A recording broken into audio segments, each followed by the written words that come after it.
अस्सलाम वालेकुम। मेरा नाम डॉक्टर जावेद इकबाल है।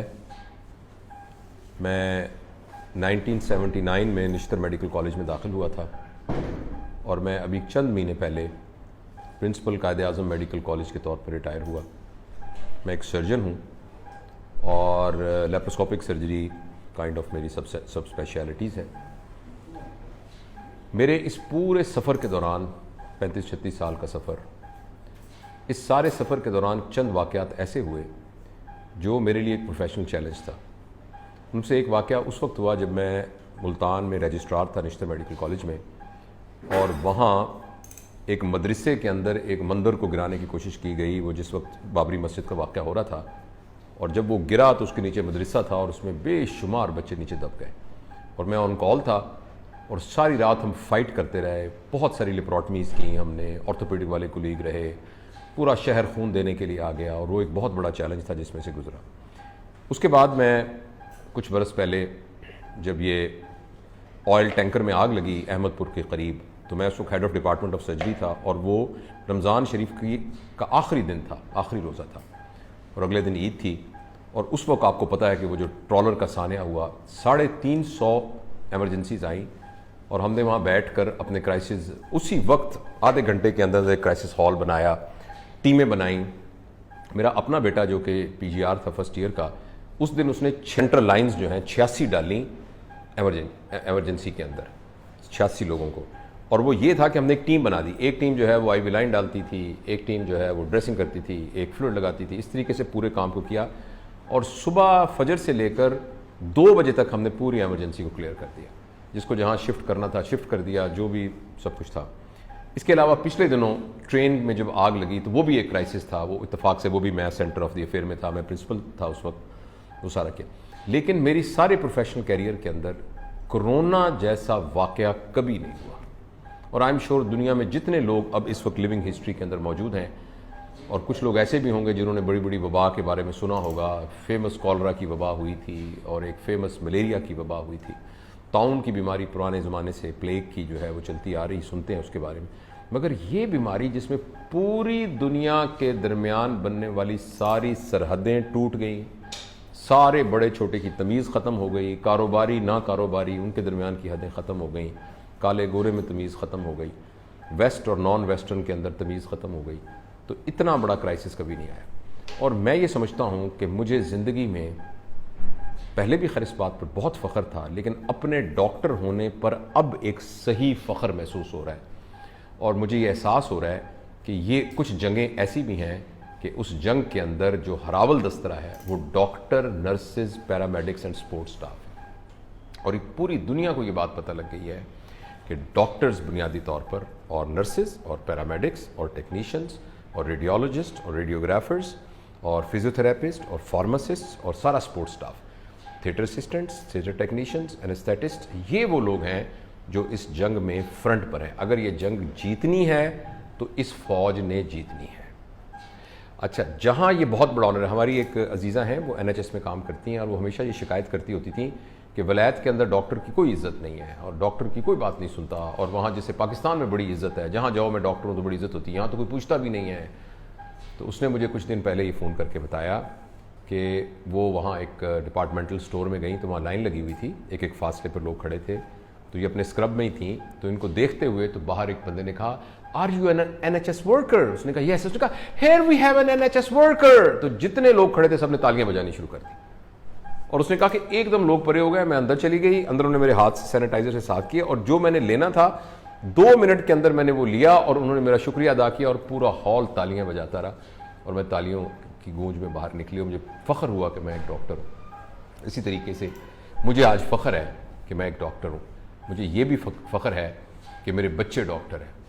मेरा बेटा बड़ा अहमद जावेद वो कोरोना की वार्ड में काम करता है, जहाँ के सिविल हॉस्पिटल में कोरोना के मरीज़ होते हैं। मेरा बेटा उमर जावेद वो सर्जन है और वो 4th ईयर का रेजिडेंट है और वो सर्जरी में, एमरजेंसी में काम करता है। मेरी बहू रमशा उमर वो सर्जरी की 2nd ईयर की रेजिडेंट है और वो काम कर रही है। मेरा सन इन लॉ एक डेंटल सर्जन है, वो पाकिस्तान में नहीं है लेकिन वो भी एमरजेंसी डेंटल सर्जरी परफॉर्म कर रहा है। तो मैं बड़ा अपने आप को फ़ख्र महसूस कर रहा हूँ कि इस जंग में मैं अपनी फैमिली के साथ सामने खड़ा हूँ। तो जितने डॉक्टर, नर्सेस, पैरामेडिक्स ये सुन रहे हैं, मैं उन सब को मुबारकबाद पेश करता हूँ। मैं उन सब को इनफैक्ट दिल की गहराइयों से सलूट करता हूँ और एक पाकिस्तानी शहरी होने की हैसियत से उन सब का तहे दिल से शुक्रिया अदा करता हूँ कि आप लोग जो आपने ओथ लिया, जो आपने अल्लाह की रज़ा के लिए इंसानियत की खिदमत का अज़्म किया, आपने उस अज़्म को पूरा किया। और इस जंग के अंदर जो पाकिस्तान के अंदर हेल्थ के अंदर बहुत मॉर्टिलिटी नहीं हुई, बहुत मॉर्बिडिटी नहीं हुई, वहाँ पहला क्रेडिट मेरा ख्याल है हमारे हेल्थ सर्विसेज को देना पड़ेगा। उसके बाद हुकूमती पॉलिसियों और बाकी इदारों का नंबर आता है। लेकिन इसके साथ साथ दो अहम बातें हैं जो बड़ी ज़रूरी हैं डिस्कस करनी। एक बात तो ये है कि जितने भी हरावल दस्ते में काम कर रहे हैं, जो फौजी फ्रंट पे लड़ रहे हैं, उनकी अपनी सेहत का ख्याल रखना ये बहुत ज़रूरी है।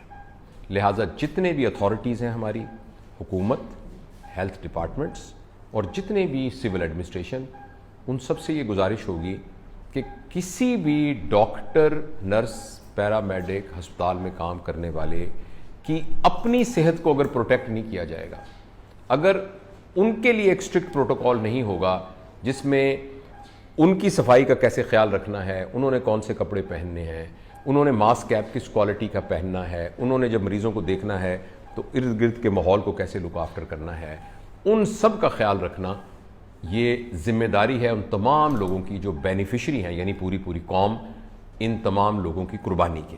देखिए, अगर हमारे यहाँ एक शख्स कोरोना से जो बहावलपुर के अंदर सीरियस था तो उसके बच्चे उसको छोड़ के चले गए। उन्होंने कहा कि आप अगर ये ठीक हो गए तो हमें बता दीजिएगा, ठीक ना हो तो दफना दीजिएगा। और वो देखिए कि जिनके लिए वो बाप सारी ज़िंदगी कुछ करता रहा होगा, उनके बच्चों ने ये कहा।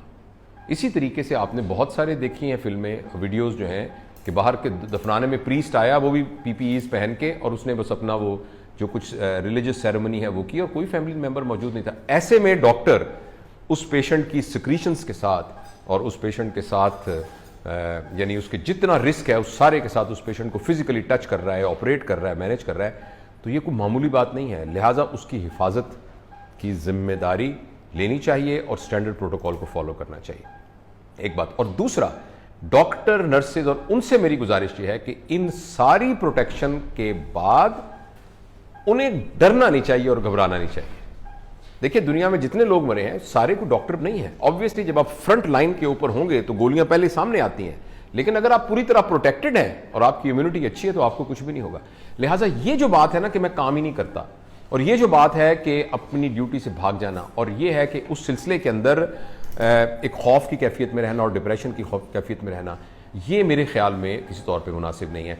और ये हमारी अब ना रिस्पॉन्सिबिलिटी। देखिए ना, आप फर्ज करें जंग लगी हो तो अचानक एक जगह पर जहां हैवी दुश्मन का हमला हो रहा है वहां से फौज कहे जी हम तो यहां नहीं लड़ते, तो आप बताइए बाकी पूरी कौम का क्या बनेगा। आज अल्लाह ताला ने मुझे आपको ये तौफीक दी है कि हम वो फ्रंट के सिपाही हैं जो कि पूरी कौम के सामने खड़े हुए हैं, तो उसमें इंशाअल्लाह अज़ीज़ हम सब ठीक रहेंगे। अल्हम्दुलिल्लाह हम सब हेल्दी हैं, हमें कुछ, और अगर कुछ हुआ भी 80-90% लोगों को तो कोरोना ने कुछ भी नहीं करना। तो मैं आपसे गुजारिश करता हूं कि अपनी पूरी तरह प्रोटेक्शन कीजिए। गवर्नमेंट से रिक्वेस्ट करता हूं कि इनकी प्रोटेक्शन का पूरा ख्याल रखा जाए, लेकिन मैंने और आपने डरना नहीं है, घबराना नहीं है बिल्कुल। मेरे बच्चे थोड़े से जरा कभी होते हैं तो मैं उनको कहता हूं यही तो मौका है बताने का कि हमने जिस काम के लिए इस प्रोफेशन को चुना था, जिस काम के लिए हमने ये अहद किया था कि हम इंशाल्लाह इंसानियत की खिदमत करेंगे। दूसरा, मैं और आप तो मुसलमान हैं, हमें तो बाकियों की निस्बत बहुत बड़ा एडवांटेज ये है कि हम तो अपने इस प्रोफेशन के ज़रिए से दुनिया तो खैर मिलती ही है, हम अपनी आखिरत बना सकते हैं। मैं कुरान पाक की मुख्तलिफ आयात हैं जिनके तहत हम सिर्फ ये नीयत कर लें कि ये काम मैं अल्लाह की रज़ा के लिए कर रहा हूँ और नबी की उम्मती को बचाने के लिए कर रहा हूँ, तो हो सकता है हमारी आखिरत की सारे के सारी मग़फ़िरत की और आखिरत में आला दर्जों की बुनियाद हमारी ये सर्विस बने। तो ये मैं छोटा सा पैगाम आपको देना चाहता हूँ कि मेरे बच्चों, घबराना नहीं है। यही तो टाइम है जिसमें हमने अपना जो है वो दिखाना है कि हमारा मेटल कितना स्ट्रांग है। यही तो हमने दिखाना है कि हमारा जज्बा कितना स्ट्रांग है।